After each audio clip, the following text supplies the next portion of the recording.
সমাবেশে যোগ দিলেই মিলবে সর্বনিম্ন 1 লাখ টাকা থেকে 1 কোটি টাকা পর্যন্ত সুদমুক্ত ও জামানতবিহীন ঋণ।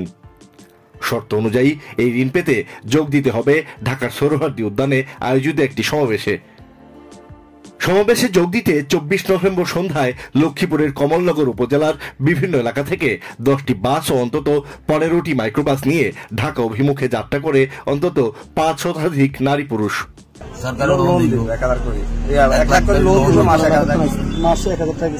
পথিমধ্যে গাড়িগুলো আটকে দেয় স্থানীয় জনতা। এ সময় বেশ উত্তেজনাকর পরিস্থিতির সৃষ্টি হয় সেখানে।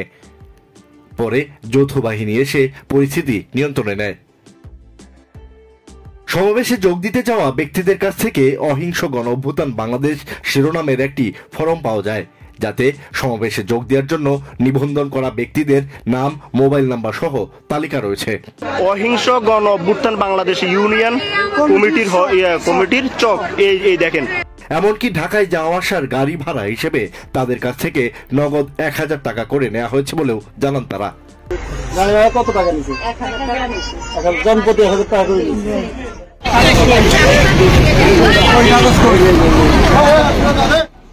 শুধু লক্ষ্মীপুরই নয়, ঢাকা শাহবাগেও দেশের বিভিন্ন জেলা থেকে আসা এমন যাত্রী বোঝাই একাধিক বাস ও মাইক্রোবাস আটক করা হয়। কোন এলাকা থেকে আসছেন? চুয়াডাঙ্গা থেকে আসছেন। গাইবান্ধা, চুয়াডাঙ্গা, পাবনা সহ বিভিন্ন জেলার দারিদ্র পীড়িত এসব মানুষেরা জানান সুদমুক্ত ঋণ দেওয়ার কথা বলে তাদেরকে নিয়ে আসা হয়েছে। আপনি কেন আসছেন এখানে? আমাদের একটা ঋণ দেবে। কি দিবে? ঋণ।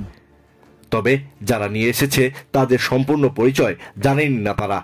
মিটিং হবে, মিটিং হওয়ার পরে মনে করেন যে লোন দেবে। বিনা সুদে টাকা দেবে। তারা বলেন সমাবেশে যোগ দেওয়ার জন্য কোনো টাকা দেওয়া হয়নি তাদের। ঋণের আশায় উল্টো টাকা খরচ করে ঢাকায় এসেছেন। আপনাদের টাকা দেওয়া হয়েছে কোনো? না। আপনাদের কি বলা হয়েছে? এখানে কেন আসছেন?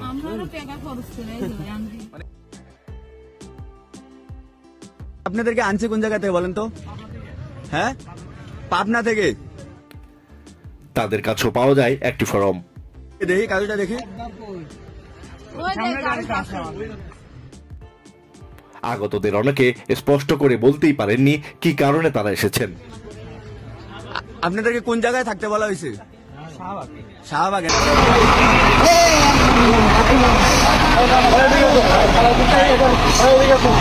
এই পরিকল্পনার সঙ্গে জড়িত থাকার অভিযোগে কয়েকজনকে আটকও করেছে আইন শৃঙ্খলা বাহিনী।